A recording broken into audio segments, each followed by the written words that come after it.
There once was this artist who, more than most others, loved looking at girls through mechanical eyes, though he could not have said why it was that he loved them. This man would take pictures of girls and young women, and the girls whom he captured were all lithe and lovely, so the things that he liked were the youth and perfection and beauty of females whose picture he took, as much as it was the sensation of meeting the girls on such intimate terms, with nothing expected except pretty pictures.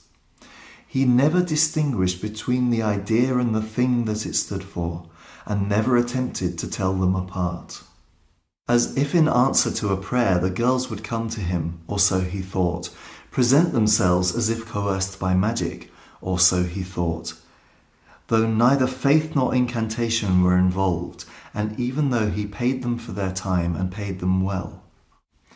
It was primarily the lavish pay that drew the girls, whereas he paid them tidy sums out of a latent disregard for money, and he would ponder this and think if cash was all it took to bring them to his doorstep, then these celestial creatures dancing on his tarp should be rewarded like the princesses they were. In many ways, his thoughts were those of an old man, quite well-to-do, and although he was neither elderly nor wealthy, he felt as rich and as ancient as the world itself. In truth, the models sought the studio out in response to notes that he had placed on boards in the academies of town and in the city's newspapers, and in the coffee shops around the neighbourhood, and never came without first calling him to schedule an appointment with voices so fey and far away, it seemed to him they called directly from some heaven whose cherubs are unleashed from time to time to haunt the earth with purposeless flirtation. He never knew what sort of grace, what sort of whim he could expect after these phone calls by new candidates, but he was never disappointed, and was not disappointed if the girls admitted that they were taking off their clothes primarily for petty cash, and then perhaps out of the pleasure their just discovered physical mystique afforded them.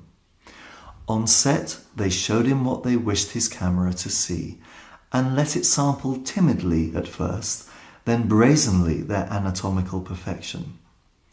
So it was out of sheer necessity, plus vanity and droll infatuation with their awakened femininity, that these fair maidens frolicked cheeky in their birthday suits around his studio, attended by an entourage of dust bunnies. And with his eye mechanical, he would take pictures of small breasts and of pert bottoms and last vestiges of baby fat, and would have tea with them or coffee during breaks or on the set, and once they wrapped things up he paid them for their time, and paid them well, before the girls would put their clothes back on and use the bathroom quickly, quietly, and thanked the man, and he thanked them, before they bade him Godspeed, then went their ways as if on cat paws, and left half-empty cups with lipstick kisses on the rims. But when the girls had dressed again, and in their glad rags gone away, the man retained for quite a while some sense of the elation the fine young demoiselles had stirred in him, and he would savour it like the last daylight of a dying day, and then would sit in darkness for some time, and relish memories of all that he had seen, until his place was altogether dark, and then would sit there in the darkness of the expired day. And while a tranquil joy, which is the residue of perfect days, was still with him, he felt that he himself was not with him, and did not know what made him want to take the pictures of these girls who had been perfect strangers to him this day, and he to them, and wondered what exactly made the pictures of a girl her likeness, for he could not say. But is it not obvious that what the girls left behind was paper-flat proof of their absence at best, and that it was rather their presence he sought and the thoughtless simplicity with which they undressed, nimbly folding their clothes over the back of a chair, or just piling them high on a dresser or table, or letting them drop to the floor in soft puddles, and the way they would pose, feeling comfy or chilly, having tempers and tantrums, being sassy and quirky, and the way they took coffee or tea and his money, and got dressed and went home, and thus vanished as if they had never existed or he? Come night, like a haruspice under a sinister star, the man would bent over his basins and trays, and from opaque liquid would watch apparitions emerge like pale revenant emblems of spring, and would conjure with silver salt chemicals faces of girls he had seen in the daytime, and watch them resurface like sodden Ophelias, beautiful even in monochrome grain, and they would lock eyes with him, staring reproachfully and mute as stone. Holding their gaze, he would study the prints and admire the beauty of their and his own work, and take down the prints dry as bone now and order them true to the rules he had made, and would list the results and the names and the dates in a minuscule hand, and would place them in envelopes labelled and numbered, and file these in boxes labelled and numbered, and put back the boxes on boards that were labelled and numbered inside a small alcove he built for the purpose, and close in succession the envelopes, boxes, and alcove like somebody hiding a trove in a mountain cave deep, or like someone interring a friend. It was thus he tended to all his dead images he had distilled from the moments bygone, recorded in sepia, and stored in the dark where they never would wither and never would fade.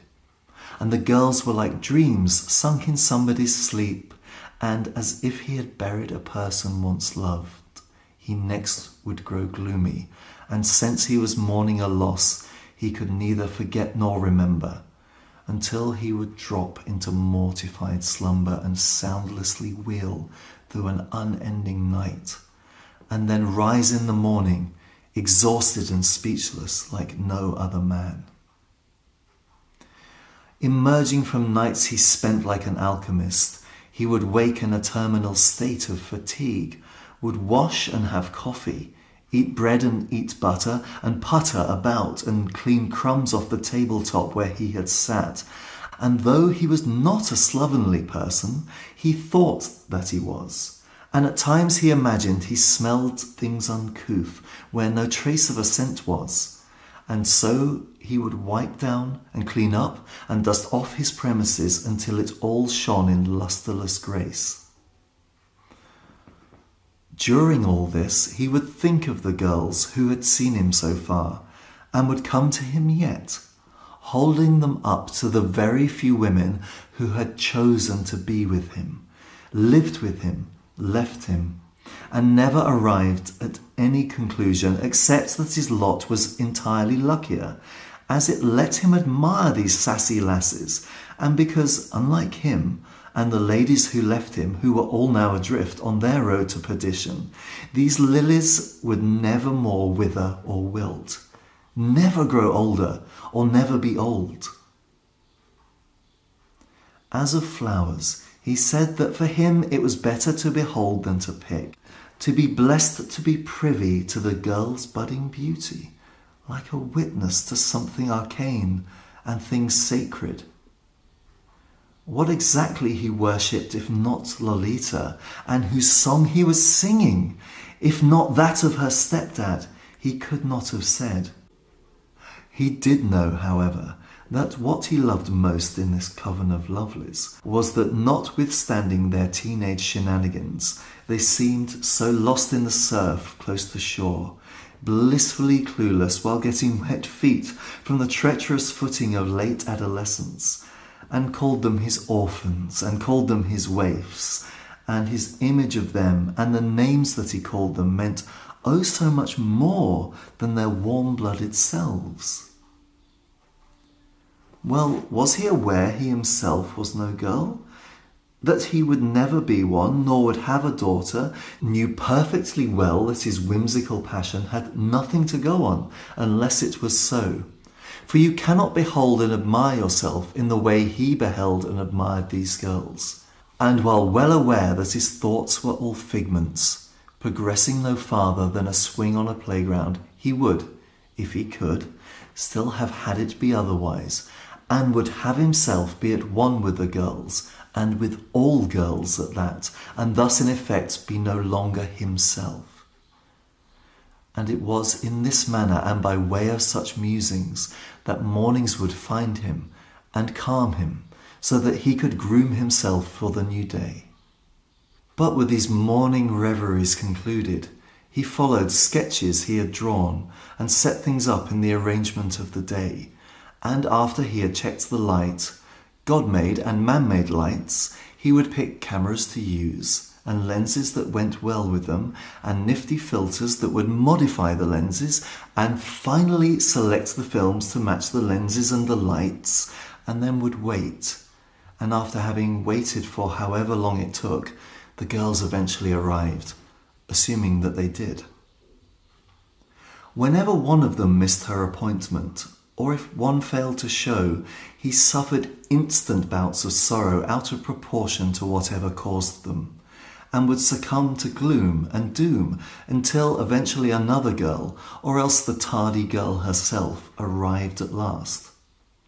More often, though, than not, the girls would show up slightly after their appointed time, completely carefree and without excuse, enter like clockwork one by one, and would be beautiful and dainty dolls, and fragrant as lilies in the fields, and romp around with pretty peals of laughter, and with their tepid cigarette breath would ruin the focus of his frames, and narrate naked as they were from their rich realm of romance, as if they were not really naked in any way, but were most elegantly robed.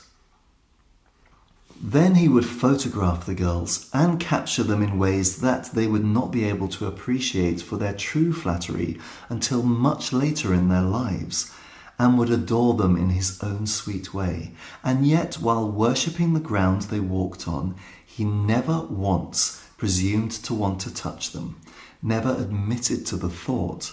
for he preferred to watch this darling dole of doves with a detachment of the artist, rather than holding them too close, and held so close, lose sight of them for good. And so the whole affair of picture-taking would be conducted with an air of circumspection and mutual respect between the models and their master, as if they followed ancient protocol, and you could say they were. Perhaps the girls would even have consented to being touched, and would perhaps have liked to do some touching of their own, and dreamt perhaps at night of sweet carambolages that caused the work of art to crash head-on into a wreck made by colliding hearts, and of blurred scenes that the untutored camera would not be able to recall. But even when the need arose from time to time to readjust the shaven leg, or pick some lint or hair with hand a-tremble from a shoulder, or when it became necessary from time to time to call the furry triangles or mounds by name for an arrangement, to act upon nocturnal visions of this kind was never once pursued by either party, not least because invariably they seemed less relevant and less fantastic than the diurnal frenzy of wild manes and petty pouts and ever so much skin. And so the issue never did come up, and was an issue moot, and not at all an issue.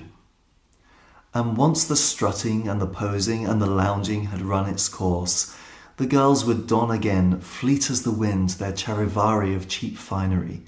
chit-chat coquettishly with him, repaint their wan visages and coyly do their hair, and would get paid and grace him with their impish smiles, bestow small bird-pecks on his cheeks while bidding him farewell, and would go out and go away.